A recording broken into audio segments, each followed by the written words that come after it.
I want to just reflect a little bit, because this week, 4 years ago this week, I spoke at Ikar for the first time. It was my interview weekend, and I know that because it's Parsha Tetzaveh, and that's the Parsha that I spoke on. And I have to say, when I got the date, I looked at the calendar, and I was a little disappointed that it wasn't a week later. Because, Parshat Ki Tisa, that's a Parsha, the sin of the golden calf, the smashing of the first tablets, the making of the second tablets, big, meaningful, dramatic stuff. And instead, the week I got deals with the very intricate descriptions of the priestly garments. So I was like, this is the high priest who oversaw this elaborate system of temple sacrifices, and it was meant to draw down the presence of God into the mikdash, the holy place, the sanctuary.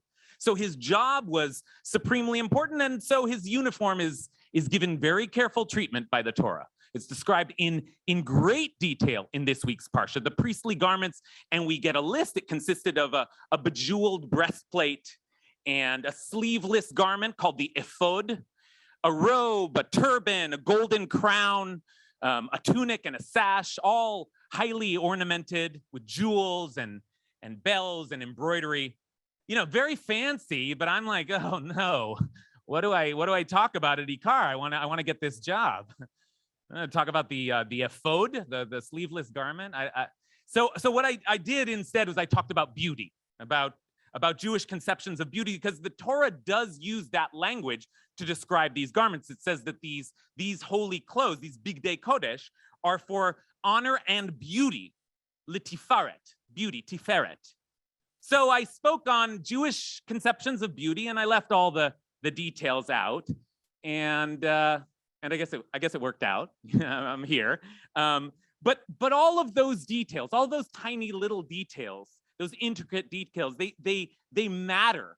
They matter a great deal in our tradition. First of all, they're just in the Torah, and not only in the Torah, but they take up actually 2 full parshas, 2 readings. So on some level, we have to take it seriously, but they've also been taken very seriously, studied very, very carefully by Jewish scholars over the centuries, and not always the scholars that you might expect. So there's a curious phenomenon that I want to share with you. If you were wandering through a Jewish library, a Beit Midrash, and you got to the section of Jewish legal texts, commentaries on our codes of law, if you peruse those books, after a while, you may begin to take notice of a sort of a surprising pattern. For reasons unclear, many of the classic books of Jewish law take their titles from, of all things, the various pieces of the high priest's clothing. It's strange. They're among the greatest works of halakha, of legal commentary. We come across titles such as these. The Urim Vatumim, the oracle stones. That's Rav Yonasan Eibeshitz, the chief Dayan judge of Prague. And this is in the 1700s. A book called the Mishpatzot Zahav, the golden embroidery, by Rabbi Yosef ben Meir Tomim in Galicia.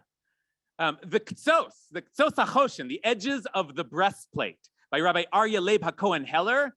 And this is a famous work. We would just refer to it as the Ktzos. He was the edges of the breastplate.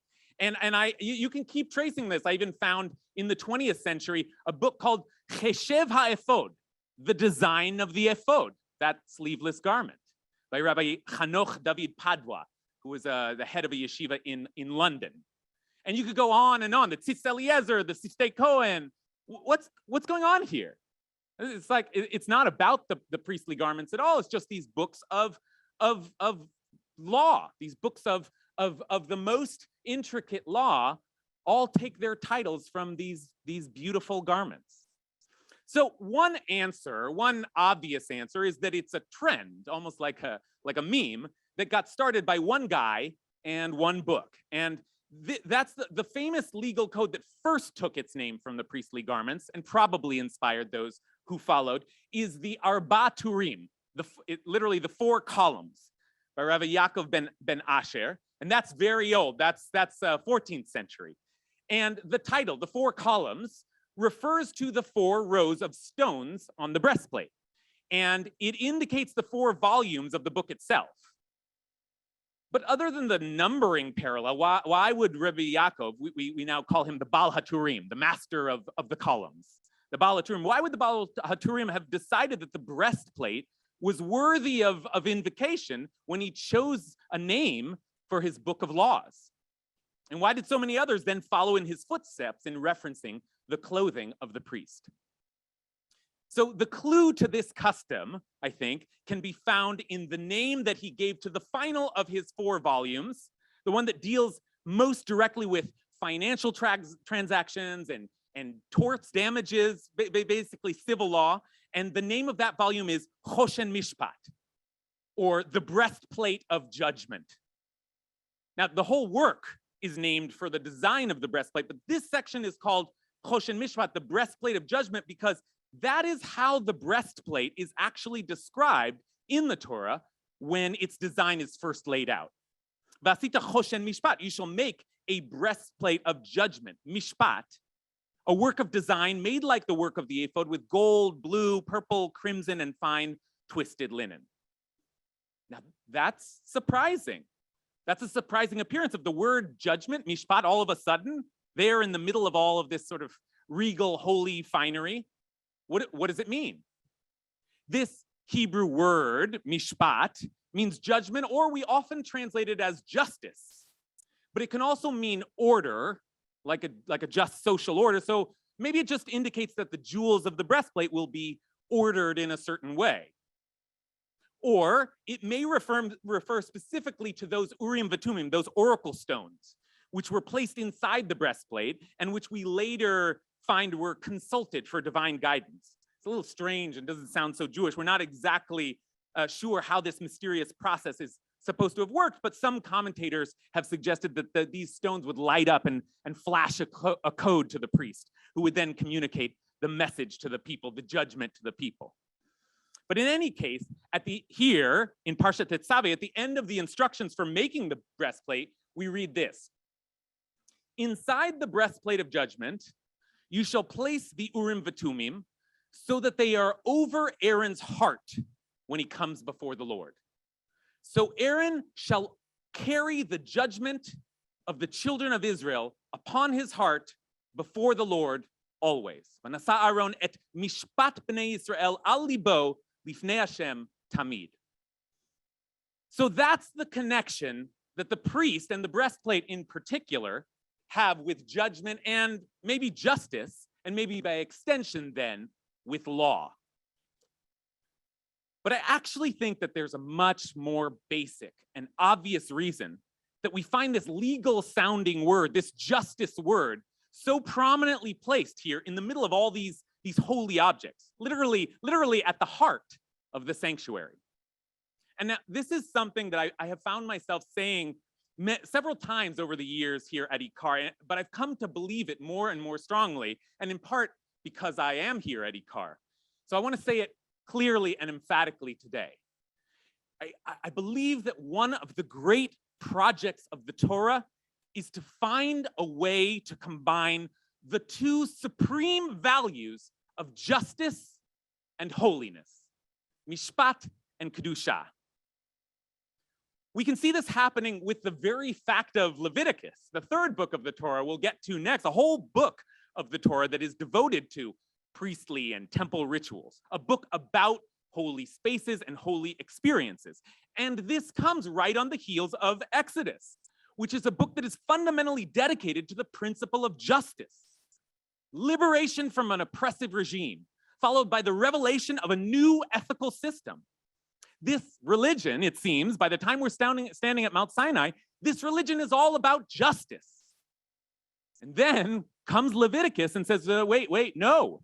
There's this other great value, which is holiness, kedusha, sanctity, transcendence, closeness to God. And that's a crucial piece of this religious tradition as well. So which is it, we might ask? Justice or holiness? Because you could have a religion that was all about justice, about treating people well, kindness, fairness, dignity. Or you could have a religion that was all about the spiritual experience, the divine encounter, the mystic union with the great oneness.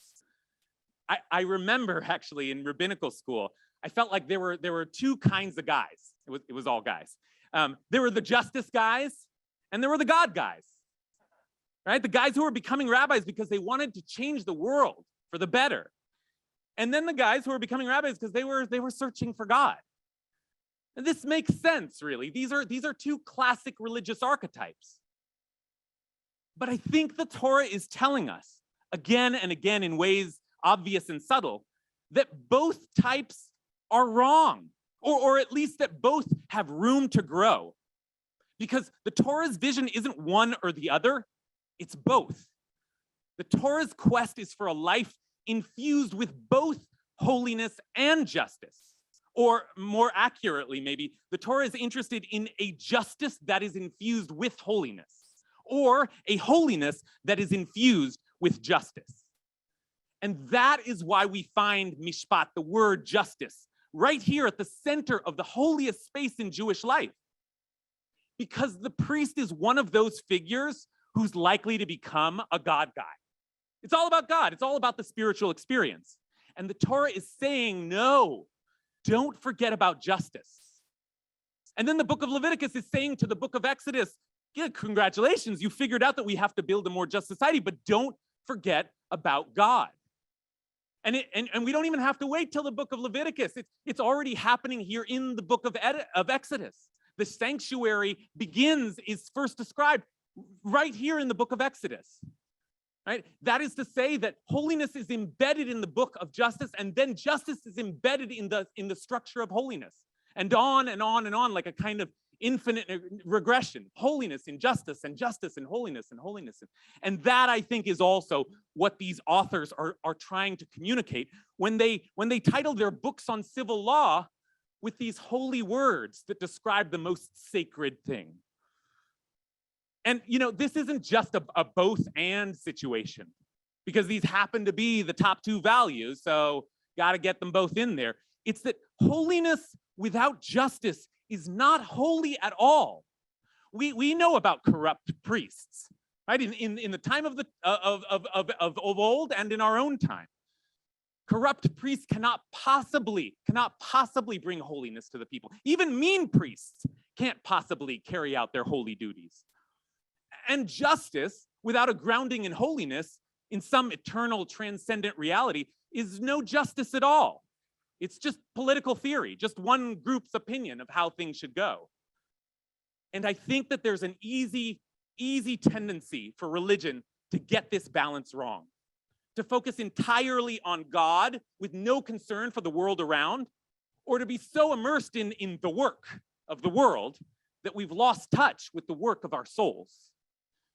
So one of the reasons I feel so lucky to be at IKAR, to have gotten the job, is that we're a community striving for both. We're fully devoted to the religious experience, the prayer experience, the divine experience. But we are also just as fully devoted to the work of activism, of organizing, of changing the world around us for the better. And it isn't also, it's both. It's both at once. That's actually what I said in my drasha that day 4 years ago, that I was so drawn to the way you at IKAR had created this spiritual community, which was also an ethical community. And I still think that's true. And I'm proud now to be a part of it. But I spoke that day about beauty, about tiferet. And I want to close by saying that actually, in a way, that too was right on topic for today. Because that word for beauty, tiferet, in the Kabbalistic framework, is about a beauty that comes from harmonizing values that appear to be opposites, like kindness and strength, like love and judgment. Justice and holiness sometimes appear to us as opposing values, but the Torah wants us to think about it otherwise. The Torah is telling us that when we combine the two, if we can create a life, a society centered around a just holiness, or a holy justice, then that will be a beautiful thing indeed. Shabbat shalom.